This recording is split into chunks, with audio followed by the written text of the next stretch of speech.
Hello students, welcome to history class। Sari second unit चल रही से। सैकेंड यूनिट विच साडा क्वेश्चन चल रहा से अमेरिकी क्रांति के कारण अते परिणामां दी चर्चा करो। स्टूडेंट्स तुहानूं याद होना मैं पिछलियां क्लासां विच तुहानूं दस्सिया सी कि असी सैकेंड यूनिट जिहड़ी है वो MBD विचों ही करांगे। इसलिए क्योंकि MBD दे विच लैंग्वेज जिहड़ी है वो बहुत आसान दे रखी है। तुसी जिवें ही नोट्स बनाओगियां उवें ही तुहानूं याद हो जाऊगा। परंतु इस दे बावजूद भी जेकर कोई स्टूडेंट MS मान विचों इन्हां क्वेश्चनां नूं बनाना चाहुंदा है तो वो भी बना सकता है, वो गलत नहीं है।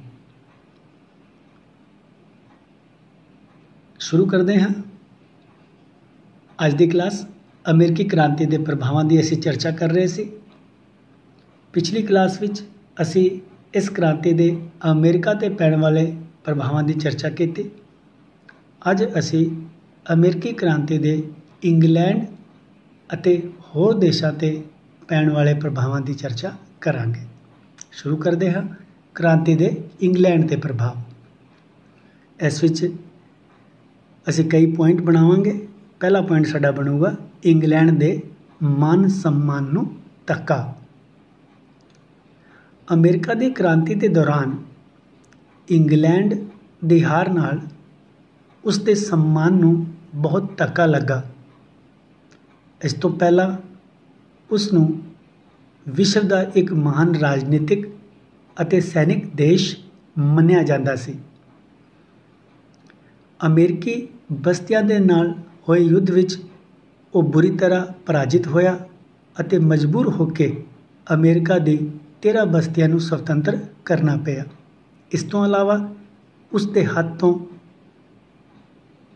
मिनोरका, टोबैगो अते लूसिया आदि 9 सैनिक अड्डे भी निकल गए। इस कारण उसकी प्रतिष्ठा नूं इन्ना आघात लगा कि एक बार तो अजिहे अनुभव होने लगे कि मनो इंग्लैंड की महानता का सूरज हुण डुब गया है। अगला प्रभाव जॉर्ज तीजे के व्यक्तिगत शासन का अंत। अमेरिका की क्रांति के समय इंग्लैंड ते जॉर्ज तीजे का शासन सी।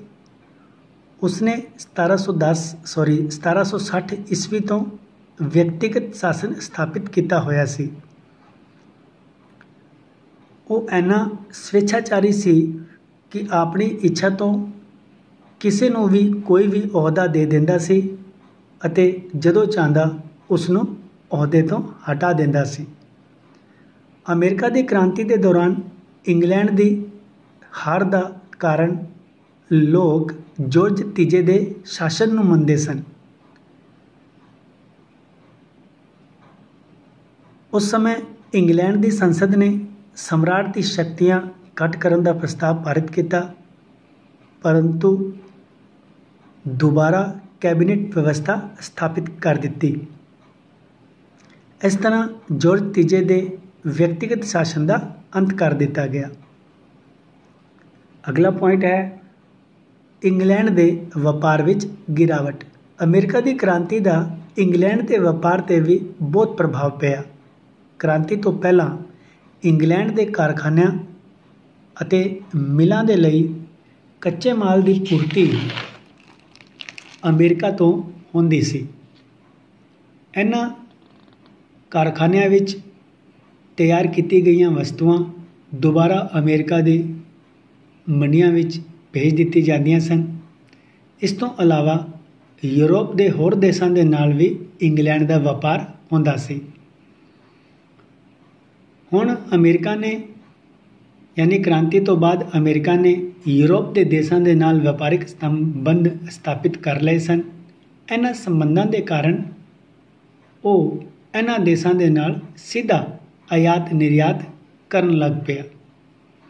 ਅਮਰੀਕਾ ਦੀ ਮੰਡੀਆਂ ਹੱਥ ਤੋਂ ਨਿਕਲ ਜਾਣ ਦੇ ਕਾਰਨ ਇੰਗਲੈਂਡ ਦੇ ਵਪਾਰ ਵਿੱਚ ਭਾਰੀ ਗਿਰਾਵਟ ਆ ਗਈ ਅਤੇ ਉਸ ਨੂੰ ਆਰਥਿਕ ਨੁਕਸਾਨ ਉਠਾਉਣਾ ਪਿਆ।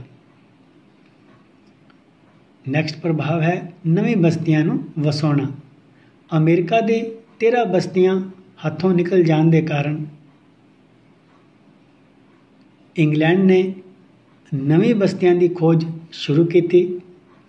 ਉਸਨੇ ਆਸਟ੍ਰੇਲੀਆ ਅਤੇ ਨਿਊਜ਼ੀਲੈਂਡ ਵਿੱਚ ਨਵੀਂ ਬਸਤੀਆਂ ਵਸਾਈਆਂ। ਸ਼ੁਰੂਆਤ ਵਿੱਚ ਇੰਗਲੈਂਡ ਆਪਣੀ ਅਮਰੀਕੀ ਬਸਤੀਆਂ ਵਿੱਚ ਘੋਰ ਅਪਰਾਧੀਆਂ ਨੂੰ ਕੈਦ ਕਰਕੇ ਭੇਜ ਦਿੰਦਾ ਸੀ। ਹੁਣ ਇੰਗਲੈਂਡ ਨੇ ਅਜਿਹੇ ਕੈਦੀਆਂ ਨੂੰ ਆਸਟ੍ਰੇਲੀਆ ਅਤੇ ਨਿਊਜ਼ੀਲੈਂਡ ਦੇ ਵਿੱਚ ਭੇਜਣਾ ਸ਼ੁਰੂ ਕਰ ਦਿੱਤਾ।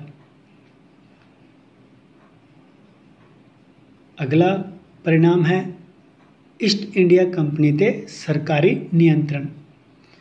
अमेरिकी बस्तियां दे हत्थां तो निकल जाण दे बाद इंग्लैंड नूं यह डर सताउण लगा कि किते भारतीय प्रदेश भी उसके हत्थ तो ना निकल जाए।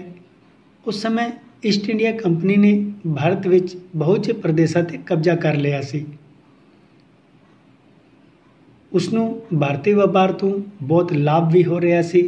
अंग्रेजी हितां नूं ध्यान विच रखते हुए इंग्लैंड की सरकार ने ईस्ट इंडिया कंपनी का कारज अपने नियंत्रण विच लैण दा फैसला लिया।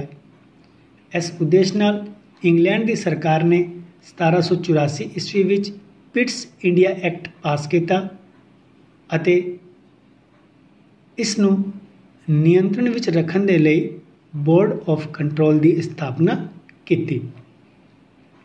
इस तरह अमेरिकी क्रांति दे इंग्लैंड ते भी कई महत्वपूर्ण प्रभाव पे।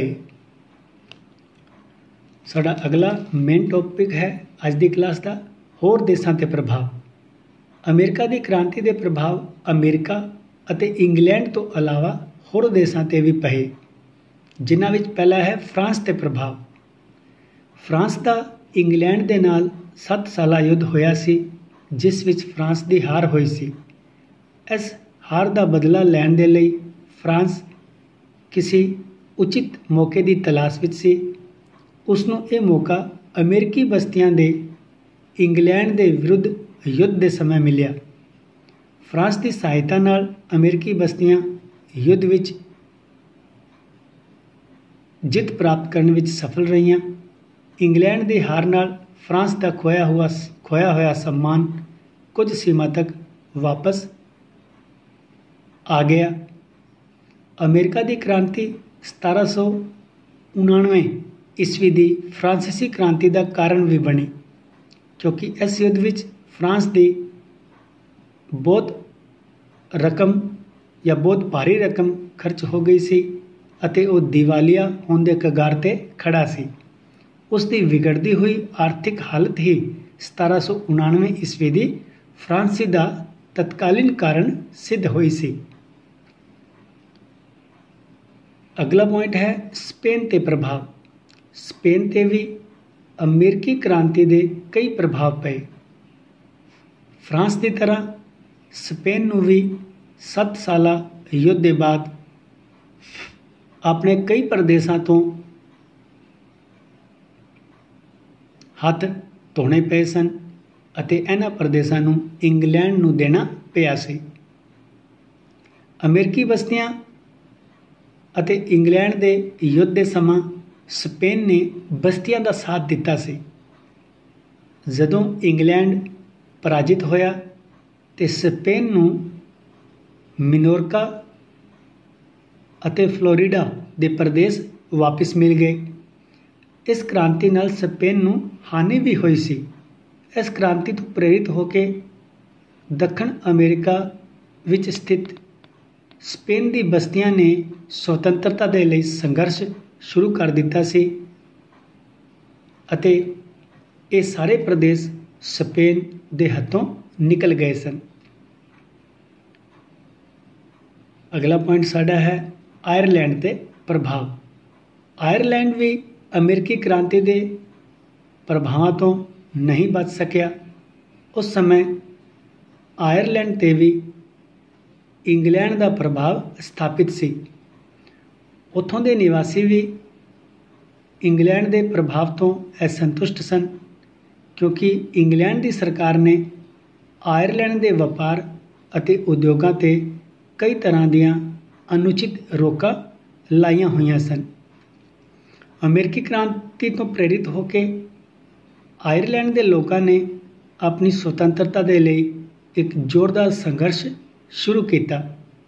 उस समय इंग्लैंड अमेरिका विच उलझा होने के कारण आयरलैंड के विरुद्ध कोई कार्रवाई ना कर सकिया, परंतु मजबूर होके इंग्लैंड की सरकार नूं आयरलैंड के लोगों की मंगां नूं मनना पिया। इस तरह साडे क्वेश्चन के वर्णन तो स्पष्ट है कि अमेरिका की क्रांति मानव जाति के इतिहास विच एक युगांतरकारी घटना सी।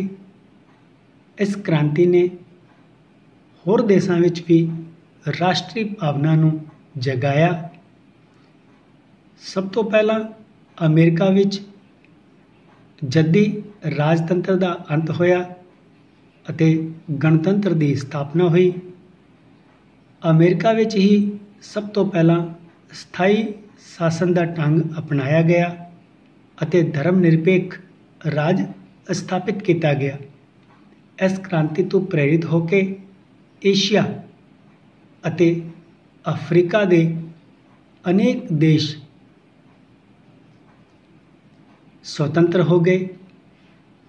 अमेरिका की क्रांति के महत्व के संबंध विच प्रसिद्ध इतिहासकार वेबस्टर ने लिखा है कि अमेरिका की क्रांति विश्व के देशों विशेष तौर पर यूरोप के देशों के लिए अखां खोलण वाली घटना सी। इस तरह स्टूडेंट्स आज की क्लास विच एक क्वेश्चन पूरा होया।